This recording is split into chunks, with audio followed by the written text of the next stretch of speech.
ऊपर भी आ जाता है। सबसे पहले दोस्तों मैं बॉटम प्लेट अपने सामने रखता हूँ और इसके ऊपर हम ये जो है हमारी बीम ये डाल देते हैं। ये लीजिए जनाब, बीम डाल दी। उसके बाद ये हमारी main mirror body of the microscope है, इसके ऊपर ये दोनों आप लगा दें आई पीसेस रबड़ कवर। ये लीजिए, इसको आप डाल दीजिए बीम के अंदर। ये लीजिए, बस इतना सा काम था, माइक्रोस्कोप असेंबल हो गई है। अब हम एलईडी लाइट्स लगा लेते हैं, इसको नीचे से चढ़ाकर इन नेट बोल्ट को टाइट कर देते हैं। तो दोस्तों जैसे अगर आप देखें तो हमने अपनी माइक्रोस्कोप असेंबल कर ली है। तो कलर जितनी भी आमतौर पर RF4 की जो है ना प्रोडक्ट, उनका कलर आमतौर पर यही आता है, यही RF4 वालों का फेवरेट कलर है। तो अब मैं आपको थोड़ा सा यूज करने के हवाले से बताता हूँ। एक चीज की और कमी यहाँ पर कंपनी ने छोड़ी है, पता नहीं क्या इन कंपनीज को कोई ना कोई कमी छोड़ती जरूर है, सभी छोड़ती हैं, ये नहीं कि ये बेचारे छोड़ रहे हैं, मतलब कि पता नहीं पैसे की बचत करनी होती है, क्या होता है। एक रिंग होता है गोल सा, जहां पर अपने माइक्रोस्कोप ठहरानी होती है, वहां पर आप उसको यहाँ पर चढ़ाकर कस देते हैं। उसके बाद जो है आप इस चीज को पीछे से नहीं कसते, इस चीज को आप पीछे से नहीं कसते। तो उसका फायदा ये होता है कि जहां पर आप रिंग को जो है वो कस देते हैं तो माइक्रोस्कोप उस लेवल से नीचे नहीं गिरती। तो अब यहाँ पर तो मैं इसको कसने से रहा, अगर मैं यहीं पर फर्ज कर लीजिए ऊपर इसको यहाँ पर एक कस देता हूं तो ठहर तो गई है, ये ऊपर ठहर गई ना, बट इसको घुमा नहीं मैं सकता। अगर मैं घुमाऊंगा जबरदस्ती तो ये जो डंडा सा है इसका कॉलम है, इसके ऊपर स्क्रैच पड़ जाएंगे, खराब हो जाएगा।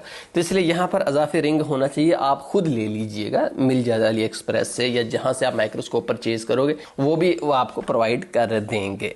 अच्छा जी, अब मैं आपको बताता हूं कि माइक्रोस्कोप जो है उसका किसके पास होनी चाहिए। तो दोस्तों पहली बात थोड़ी सी माइक्रोस्कोप की इंपॉर्टेंस के हवाले से सुन लीजिए। मैंने तकरीबन 3-4 साल बगैर माइक्रोस्कोप के काम किया है और अब मैं जो है तकरीबन 2-3 साल से रेगुलर माइक्रोस्कोप इस्तेमाल करता हूं। दोस्तों माइक्रोस्कोप से मोबाइल फोन रिपेयरिंग करना और माइक्रोस्कोप के बगैर रिपेयरिंग करना ऐसे ही है जैसे जितना फर्क जमीन आसमान में है ना, उतना ही फर्क इसमें है। दोस्तों टांके बहुत बारीक है, चार्जिंग बेस ले लीजिए। मोबाइल फोन के अंदर जो बहुत मोटे टांके हैं वो भी इतने बारीक हैं कि वो हम नहीं लगा सकते देखिए बगैर। लगा तो लेते हैं लोग, बट उसमें कोई ना कोई फॉल्ट अक्सर आ ही जाता है या उन्हें बहुत ज्यादा आंखों को पर जोर देना पड़ता है। तो माइक्रोस्कोप से जब आप चार्जिंग बेस देखते हैं ना, तो चार्जिंग बेस आपको पता है ये कितनी होती है, लेकिन जब आप माइक्रोस्कोप के अंदर देखते हो तो आपको इतनी बड़ी ये बेस है। फर्ज कर ली कि माइक्रोस्कोप के ऊपर आप काम कर रहे हैं तो चार्जिंग बेस है तो इतनी बड़ी है, जितना बड़ा आपको गत्ता नजर आ रहा है ना मेरे हाथ के अंदर, इतनी बड़ी आपको नजर आएगी। तो छोटे छोटे से सोचिए यहाँ पर टांके होंगे तो आपको कितने बड़े नजर आएंगे, तो इसलिए गलती का चांस बहुत कम है। तो माइक्रोस्कोप मेरे ख्याल से मोबाइल फोन रिपेयरिंग के लिए 80% जरूरी है। अच्छा जी, अब मैं आपको थोड़ा सा यूज करने के हवाले से बताता हूँ, फिर मैं आपको इसका प्रैक्टिकल करवाऊंगा। तो दोस्तों माइक्रोस्कोप का ये जो चीज है इसको अपने सेंटर में ठहरा देना होता है, ठीक हो गया। उसके बाद यहां पर आइए तो ये है जूम, ये देखिए 0.7 लिखा हुआ है ना, 1 2 3 4 5, 5 से लेकर 0.7। इसके बाद अगर आप यहां देखें तो इस तरफ नहीं है, बस इस तरफ नंबर दिए। जब आपने माइक्रोस्कोप यूज करना शुरू कर देना तो आपने यूं इसको उलट कर देना, ये सारा जूम आउट हो गया, ठीक है। यहां से आपने शुरुआत करनी है और उसके बाद आपने सबसे पहले इसके नीचे अपनी जो चीज रख देनी है, मिसाल के तौर पर ये बोर्ड है। उसके बाद आपने यहां से वॉल्यूम से इसकी लाइट को ऑन कर लेना है।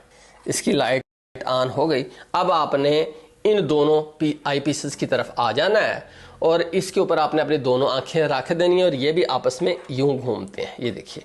तो आपने इसको फुल खोलकर फिर ऐसा ऐसा क्लोज करते जाना है। इसके अंदर जो 2 व्यू आपको नजर आएंगे ना, जब वो दोनों आपस में मिल जाएं तो वहां पर आपने छोड़ देना है। उसके बाद आपने इस चीज को घुमाकर ऊपर नीचे करके देखना है कि कहां पर आपका फोकस बनता है उस चीज, ठीक हो गया। नेक्स्ट चलिए उसके आगे आपने क्या करना, जब आपको साफ नजर आना शुरू हो जाए उसके बाद आपने इस आंख को क्लोज कर देना, इस चीज को घुमाकर आपने इस आंख का व्यू क्लियर कर लेना है। नेक्स्ट चलिए जी, इस आंख को बंद कर देना है और उसके बाद इस चीज को घुमाकर आपने इस आंख का भी व्यू सेट कर लेना। ये लीजिए जी, आपकी माइक्रोस्कोप का व्यू बेहतरीन हो गया। उसके बाद आप जूम करना चाह रहे हैं तो यहां से जूम कीजिए, 2x पर जूम हो गया और फिर फोकस उसके बाद ऊपर नीचे करके सेट कर लीजिए। जब आप यहां से जूम को छेड़ोगे तो फोकस हर दफा सेट करना पड़ेगा।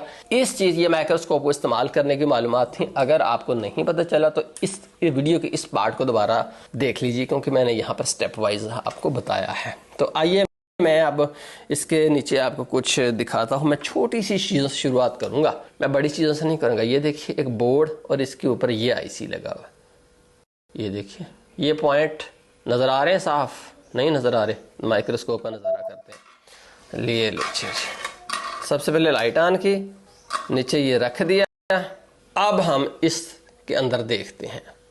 आप ये माइक्रोस्कोप के अंदर से कैमरे से देख रहे हैं, तो यहाँ पर मैंने रख दिया। अब जैसा कि अगर आप देखें तो कोई साफ इतना ज़्यादा जूम नहीं है, तो अब जूम मैंने जो बताया था ना, उससे मैं जूम को 1x कर देता हूँ, बट फोकस आउट हो गया। ऊपर नीचे करता हूँ, ये देखिए जूम नजर हो गया 2x, फोकस फिर आउट, फोकस फिर कर लिया मैंने। अब मैं फुल 5x जूम कर देता हूँ, 5x जूम हो गया। ये आपको आईसी के पॉइंट जो अभी आपने देखे थे ना, वो आपको नजर आ रहे हैं। मेरा ख्याल है कि एक एक पॉइंट आपको साफ सुथरा नजर आ रहा है। कोई एक भी पॉइंट के अंदर गड़बड़ अगर होगी तो आपको यहाँ पर बिल्कुल साफ नजर आए। देखिए कितना अच्छा जूम है।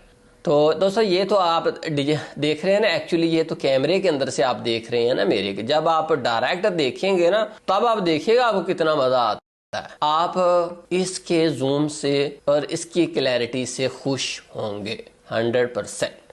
तो दोस्तों मैं आमतौर पर जो मैं कमियां इसके अंदर मुझे नज़र आई थी, जैसा कि मैंने बताया कि एक जो है रिंग नहीं है इसके अंदर, और एलईडी लाइट थोड़ी सी बड़ी है, और ये चीज़ें में, और बेस जो है थोड़ी सी ज़्यादा बड़ी हो जाती तो अच्छा था। तो ये तो खामियां मैंने आपको बता दी हैं, बट खूबियां इसकी जो है वो ये है कि इसका जूम लेवल अच्छा होने के साथ साथ व्यू भी बहुत क्लियर है। ठीक है, इस हवाले से आपको परेशान होने की ज़रूरत नहीं है। और इसकी जो बॉडी है वो काफ़ी मजबूत और अच्छी डिज़ाइन की गई है। उसमें किसी तरह की जो है मेन मिरर बॉडी के अंदर कमी नहीं छोड़ी गई, मुझे कोई ऐसी नज़र नहीं आई। तो दोस्तों मुझे उम्मीद है कि आपको RF4 की ये माइक्रोस्कोप पसंद आई होगी। अगर आपको ये माइक्रोस्कोप चाहिए तो मैं आपको बताता हूँ कहाँ से मिलेगी। आपको ये मिलेगी पार्ट्स वाला से। जैसा कि अगर आप देखें तो पाकिस्तान के अंदर पार्ट्स वाला जो है